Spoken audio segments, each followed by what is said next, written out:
Hi, this is Abby and Amanda with Hope Ranch International. We just wanted to jump on quick and give you an update of what God is doing in and through Hope Ranch in Colombia and Ethiopia and Montana because of your kindness and generosity to come alongside this ministry. We have some exciting updates amidst a very trying time in our whole world. We're all adapting, just as I know you and your families are adapting right now with so many new things, and we're all figuring out how to do this together. And that's exactly what we've been doing here at Hope Ranch. We've been praying and seeking the counsel of the Holy Spirit. How can we best come alongside our partners in Colombia and Ethiopia in these very trying times and make a new ministry plan? And that's what we've done at this time. So we just want to share with you what's happening in Colombia and Ethiopia, and thank you for your funds that are making a life-saving difference for many children and families.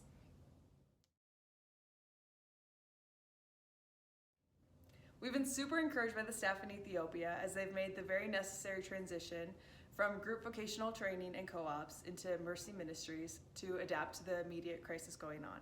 Very recently at one of the projects, community members were given the opportunity to train to become tailors. They're now using that skill set that they learned very recently to produce masks that they can pass out to the community. Not only that, but they're also providing hand sanitizers and food and distributing it to the community around them. We've been so encouraged by the leaders and how they've responded to this on their knees and through prayer for the community around them. While they can't be together in person, they're fervently praying for each one of them. In Northwest Colombia, where Hope Ranch has both a safe house and a school, they have been tremendously affected because of COVID-19.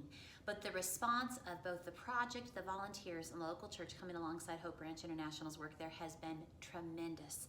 And it has been nothing short of the kindness of God to protect His children.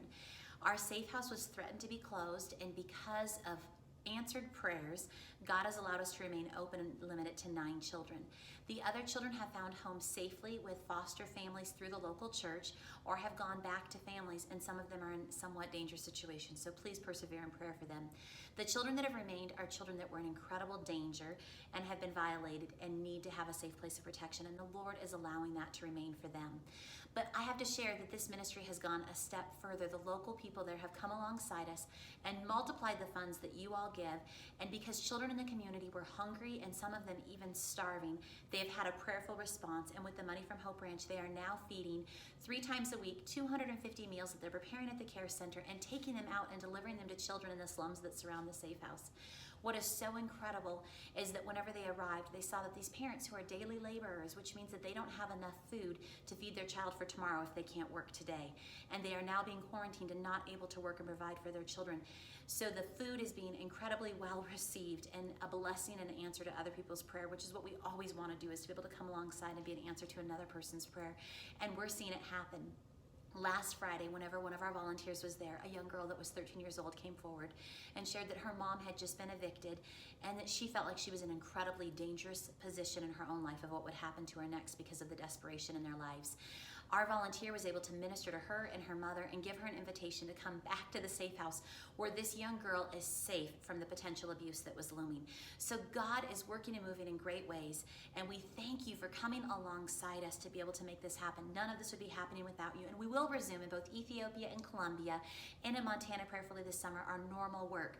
But right now we are in a place of prayer. We're in a place of prayer, seeking the counsel of the Holy Spirit about, God, how do you want us to respond to what's happening, and how can we be your yes to what you would like to happen? So we thank you for joining us in that. We care about you and your families. If you want to send your prayer request to Abby, Matt, and I, we would love to join in prayer for you and your families. We know that this is a trying time of adjustment for all of us, and we know that it's a time to humbly seek God and pray that He would heal our land and our world. We love you and thank you for your support.